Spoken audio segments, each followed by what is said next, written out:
O Diego mostra ali, em primeiro lugar, uma imagem do Google que eu coloquei. Essa mesmo, aqui tá bom. Essa aqui está escrito Cidade de Jerusalém, mas ela tem os contornos também de como era a cidade de Jerusalém cerca de 1.800 anos antes de Cristo.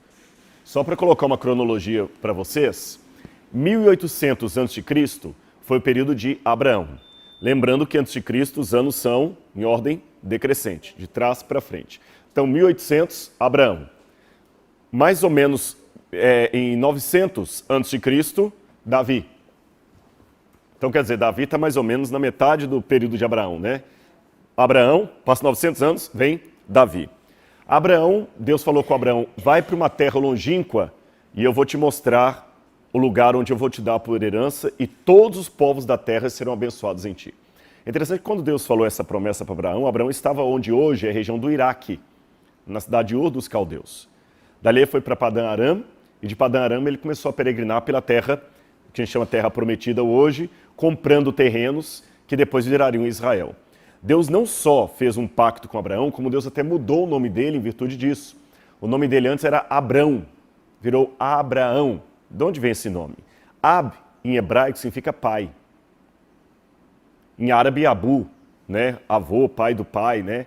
Abá, paizinho. Por isso que Paulo fala na Bíblia, nós podemos chamar a Deus de Abá, paizinho. Nós coisas que me chamam a atenção em Jerusalém, quando eu vejo criancinha falando Abá, pro pai, às vezes no ônibus, na praça, criancinhas pequenininhas, Abá, chamando o paizinho delas. Então, Abá, pai. Povo. É povo em hebraico. Então, Abram, pai de um povo. Mas quando eu falo Abraão, pai de um grande povo.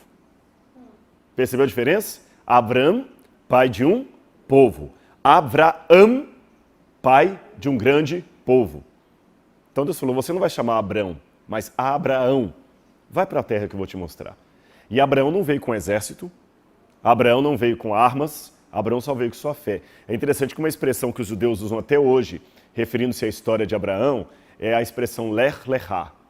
Lech Lechá, em hebraico, significa vai por ti mesmo, caminha, vai com força. Então os judeus até hoje têm esse ditado, Lech Lechá, vai por ti mesmo, vai na força, vai sem pestanejar, vai sem duvidar.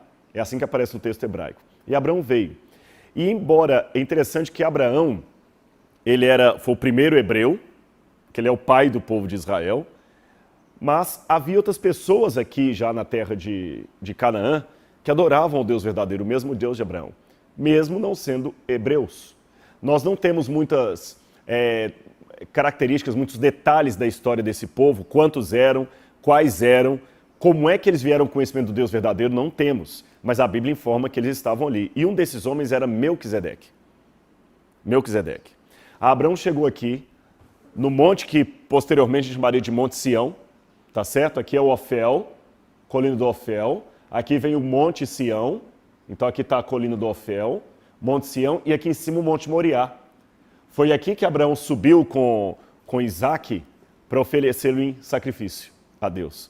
Então, quando Abraão for oferecer sacrifício a Deus, sacrificando Isaac, Abraão deveria ter montado as suas tendas aqui perto dessa cidadezinha, que na época chamava-se cidade de Salém. Então Abraão chegou naquela cidade de Salém. O rei da cidade de Salém, que era ao mesmo tempo rei e sacerdote, reconheceu que Abraão adorava o Deus verdadeiro, o Deus único. Aquele Deus que não pode ser adorado em forma de ídolos, de imagens, nem tem uma pluralidade de deuses no céu, mas apenas um único Deus. Vamos ler na Bíblia o que a Bíblia fala desse encontro. Gênesis, capítulo 14, versos 18 em diante.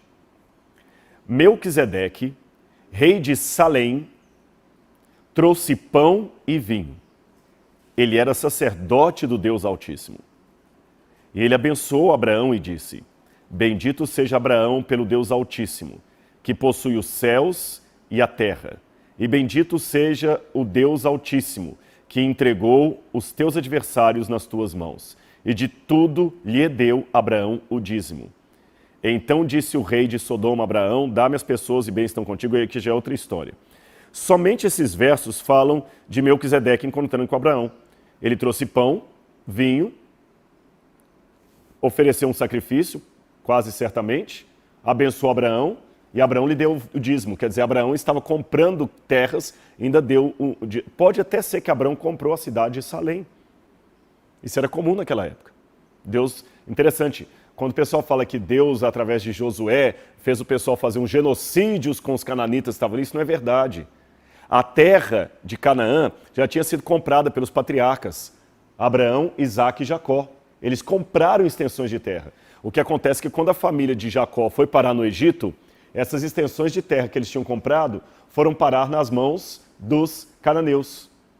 E quando o povo de Israel sai do Egito para ocupar a terra que já era deles, aqueles grupos armados não os deixavam entrar para ocupar a terra. Por isso que eles tiveram que entrar em guerra com esse povo. Então eles não chegaram e invadiram uma terra que não era deles. O pessoal compara o pessoal de Israel chegando em Canaã como os portugueses e espanhóis chegando na América Latina, matando os índios para tomar conta da terra. Não foi assim. Tá certo? A terra já era deles, Abraão comprou, porque se ele deu o dízimo de tudo que ele tinha para Melquisedeque, é porque ele estava comprando grandes extensões de terra e falou, olha, 10% eu vou dar para você, Melquisedeque, porque você é sacerdote do Deus Altíssimo. Só que acontece que quando esse povo foi para o Egito, as terras ficaram ali, outros dominaram, e quando eles voltaram tiveram que entrar em luta armada. Ficou claro isso aí para vocês? Agora, que pena que não temos muito mais sobre Melquisedeque, mas nós temos um achado arqueológico que eu quero mostrar para vocês. Eu tive a oportunidade agora, no mês passado, de estar com o Dr. Eli Shukron, aqui nessa parte, que hoje faz parte de Jerusalém, porque o que acontece no futuro? 900 anos depois de Abraão, Davi chegou com um exército aqui, essa cidade tornou-se uma fortaleza dos jebuseus, Davi conquista essa cidade, troca o nome da cidade para Jerusalém, e aqui em cima, no lugar do Monte Moriá, onde Abraão, de certa forma, sacrificou, porque emocionalmente no seu coração ele decidiu entregar Isaac a Deus. Então a gente pode falar que Abraão sacrificou Isaac a Deus, mesmo que ele não tenha matado o menino.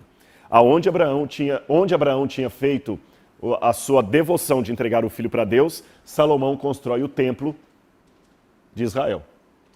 Tá certo?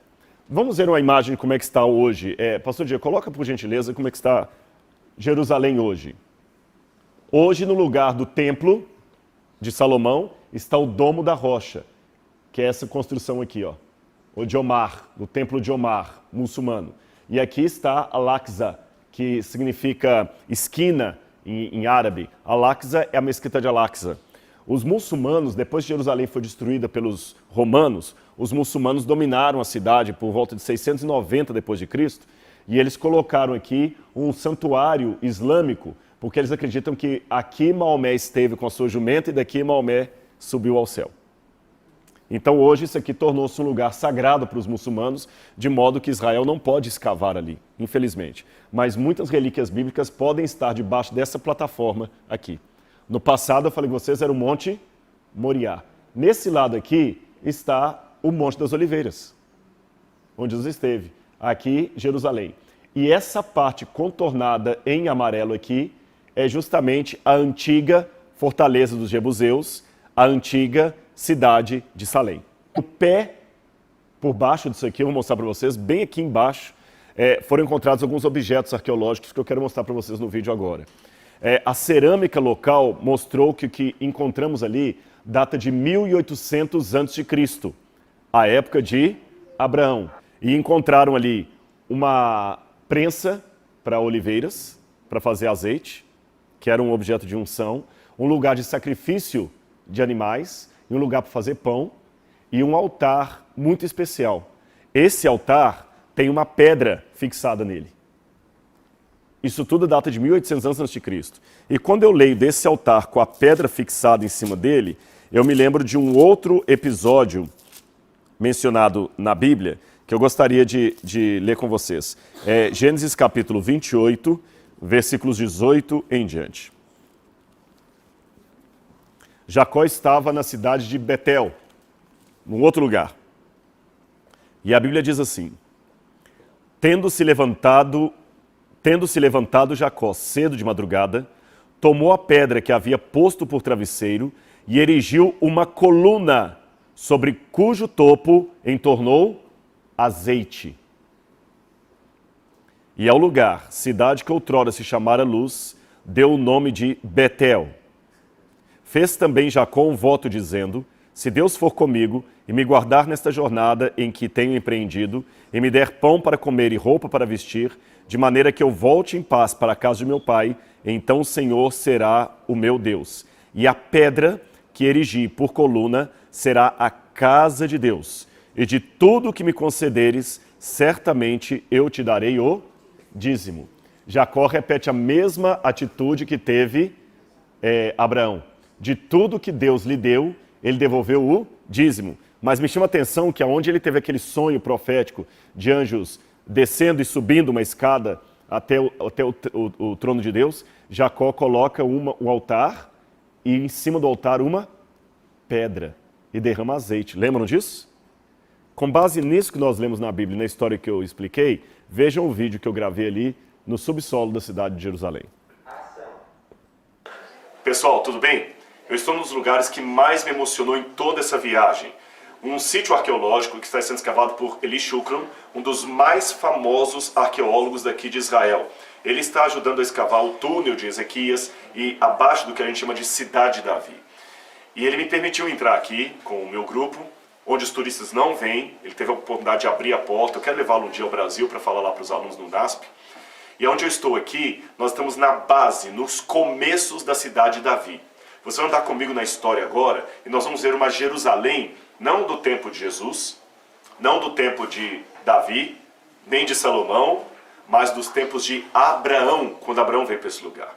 Interessante que a Bíblia fala em Gênesis que Abraão chegou a um lugar de uma cidade chamada Salém. E ali havia um rei, você se lembra disso? Pega a sua Bíblia e você pode verificar esta passagem, essa história no Gênesis. O rei de Salém chamava-se Melquisedeque. E o que a Bíblia fala que aconteceu? Quando Abraão chegou onde estava Melquisedeque, Melquisedeque era ao mesmo tempo rei e sacerdote. E Melquisedeque ofereceu a Deus pão e vinho. Agora venha comigo aqui. Vou pedir o Anderson que ande. Fiquem tranquilos, talvez a câmera vai balançar um pouquinho. O lugar aqui é acidentado, não é um estúdio. Nós estamos no sítio arqueológico original, tá bom? Cuidado, Anderson, no degrau aí. A câmera vai mostrar aqui com vocês agora. Repito, nós não estamos no estúdio, o lugar não é tão propício àquela segurança de uma televisão, mas você está acompanhando de maneira inédita, um achado arqueológico muito importante. Olha onde eu estou, preste atenção nesses lugares aqui. Você está vendo esse buraco? Para você pode ser apenas um buraco e nada mais. Mas os olhos da arqueologia podem ver algo mais do que apenas um buraco. A cerâmica encontrada nesse lugar aqui é datada do período do bronze. Eu estou falando de 1800 a.C., ou seja, há 3.800 anos atrás. O que havia nesse buraco aqui? Estão vendo esse outro vão? Aqui onde eles colocavam um pedaço de madeira. Imagine a madeira sendo colocada aqui, e nesse buraco havia como se fossem uns pneus feitos de uma espécie de saco de linhagem, que eles enchiam de pasta de oliveira, isso mesmo, da azeitona. Quando eles colhiam a azeitona, eles esmagavam a azeitona, esmagavam bastante a azeitona, virava uma pasta. Essa pasta era colocada aqui, nesses pneus, como eu falei com você, e todos eles eram colocados um em cima do outro aqui. Então eles vinham com um pedaço de madeira aqui, nesse lugar aqui ficavam as pedras que faziam o contrapeso. Então nesse modo, imagine um pouquinho, volta para a minha câmera aqui, você vai poder ver nesse lugar, só volta aqui para eu explicar, colocava-se então um pedaço de madeira e esmagava e tirava a azeitona, o óleo da azeitona, o azeite de oliva. Eles pegavam, o azeite saía aqui dentro do buraco, onde havia um pote com água. O azeite era colocado ali, a água evidentemente não mistura com o azeite, eles conseguem pegar o azeite e utilizar. O azeite era usado para unção, não apenas para fazer pão ou acender lamparinas, mas também para rituais de unção de reis. Agora vamos continuar andando. Aqui é um outro lugar muito importante. Neste vão, eles encontraram, que você vê que está entrecortada a pedra, o que havia aqui originalmente? Um altar de sacrifício. Eles colocavam as pedras aqui e faziam este altar. Estão vendo um buraco aqui? Onde havia um lugar para se lavar, para preparar o altar. E este vão que você está vendo aqui, quem você deduz que é? Consegue imaginar? Este vão aqui era onde o sangue do animal escorria. Então imagina o que eles faziam. Eles traziam o animal degolado, ele era degolado em outra sala ali, eles preparavam a carne deste animal e jogavam aqui no altar. E aqui eles queimavam a carne do animal, com o azeite misturado, sangue e tudo mais. E o sangue corria por aqui. Então nesse lugar onde eu estou, sacrifícios ao Deus único foram feitos cerca de 1800 anos antes de Cristo. E por que eu digo que eram sacrifícios feitos ao Deus único? Porque a arqueologia mostra que o tipo de ritual de sacrifício que era feito aqui é muito semelhante àqueles que Deus vai prescrever para Moisés. Agora, curioso, quando eu estou falando do tempo de Abraão, 1800 a.C., e que aqui era Melquisedeque, uma coisa que nos faz pensar é que Abraão foi chamado por Deus porque, diferente do paganismo da sua época, Abraão adorava a um único Deus, correto? Mas a Bíblia fala que existiam outras pessoas, além de Abraão, que também adoravam um único Deus. Um deles era Melquisedeque. Agora, é curioso que, através de Moisés, dos escritos de Moisés e dos demais profetas do Antigo Testamento, nós temos a Bíblia contando a história de Abraão. Eu posso dizer que nós temos, então, a Bíblia de Abraão. Nós temos a Bíblia de Moisés. Mas não temos a Bíblia de Melquisedeque. Mas o livro de Gênesis me revela que Melquisedeque adorava o Deus único e verdadeiro, o mesmo Deus de Abraão. Então raciocine comigo. Qual seria a Bíblia de Melquisedeque? As pedras, o que a arqueologia deixou.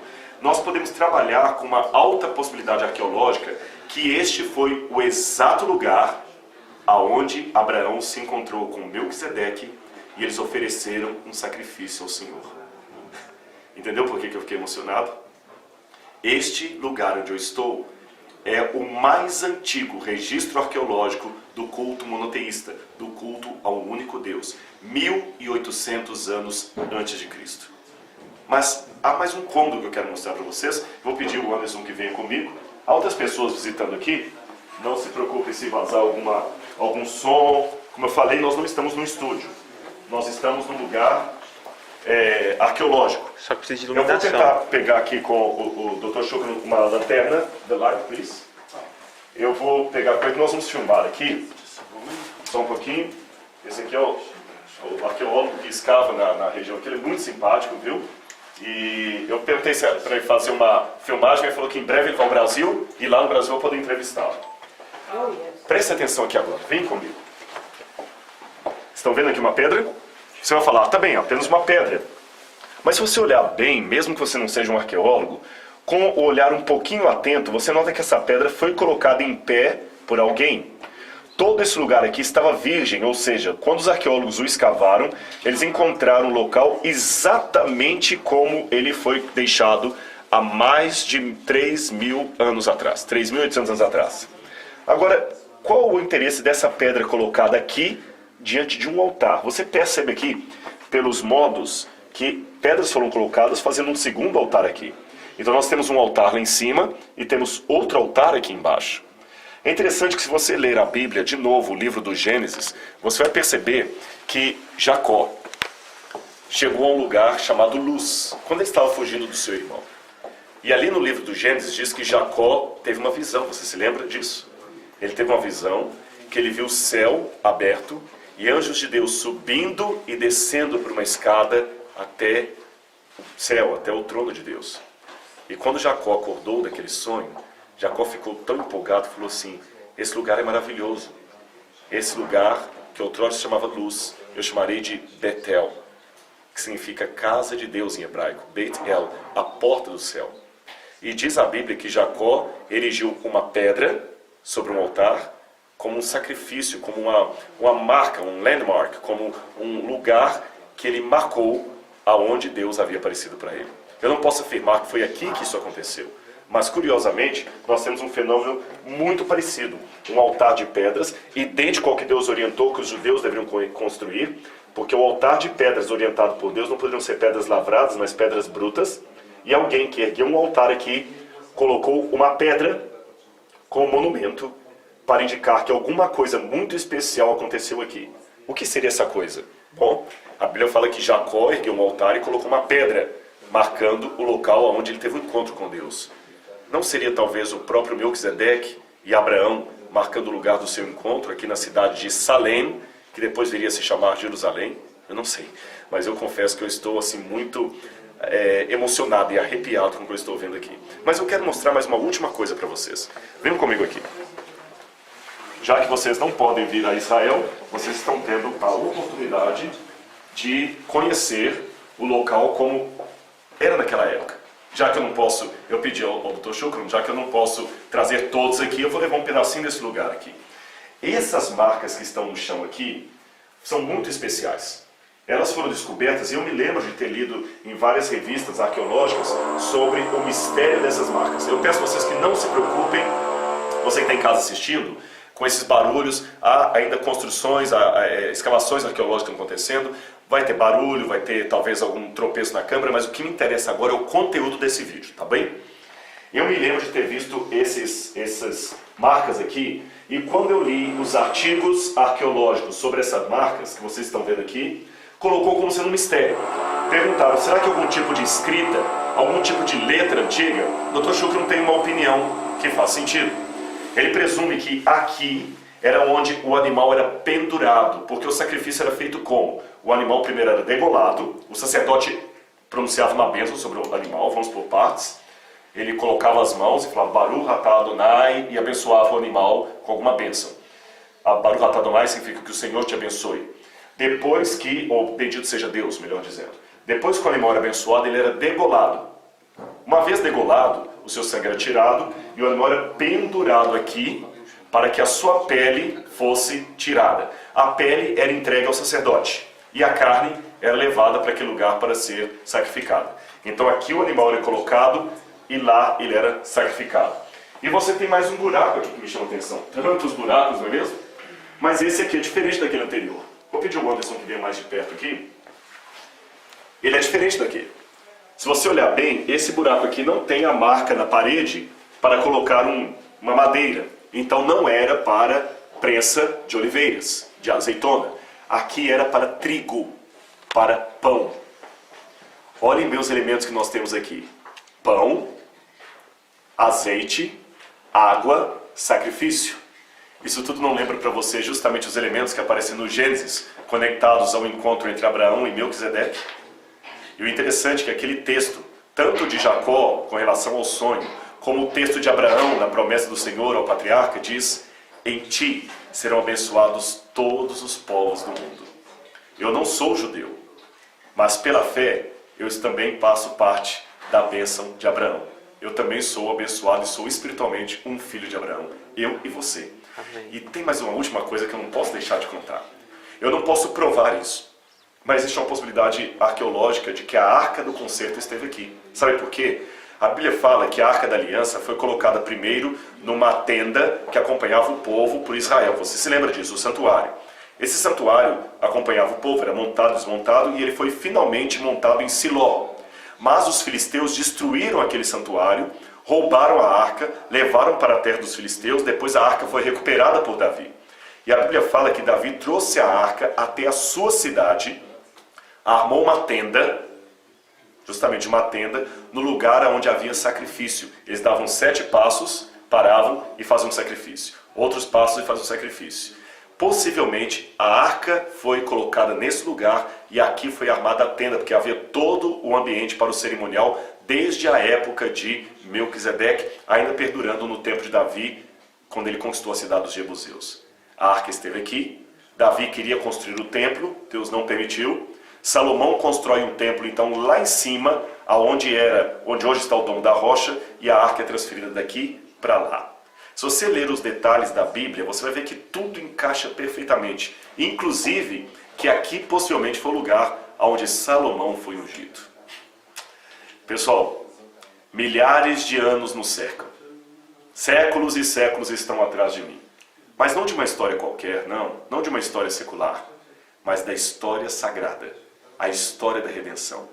Uma história que começou com o chamado de um homem da Mesopotâmia para cá chamado Abraão. Um chamado que começou com a apresentação e revelação do único Deus, o Eu Sou. Aquele que acompanhou os patriarcas, aquele que orientou a Bíblia, aquele que inspirou os profetas a escreverem a sua palavra e aquele que até hoje, em pleno século XXI, ainda pode falar com cada um de nós numa oração. Porque orar é abrir o coração a Deus como um amigo. Nós oramos aqui e eu fiquei muito emocionado, porque a história que a Bíblia conta pode ser confirmada pela arqueologia, não em todos os detalhes, é claro, mas pelo menos nas suas linhas principais. E se essa história está certa, a teologia que se baseia nela também está correta. E a mesma Bíblia que contou a história de Abraão, Melquisedeque, Jacó, diz que em Abraão todos os povos do mundo serão abençoados. Isso inclui a mim e a você. Basta aceitar o sacrifício que foi oferecido pelo Filho de Deus, o maior dos sacrifícios, aquele do qual todos os demais são apenas uma simbologia. Daqui da cidade de Davi, dos pés de Jerusalém, de um sítio arqueológico ainda em exploração, eu mando a minha bênção e a minha paz a todos vocês. Um grande abraço.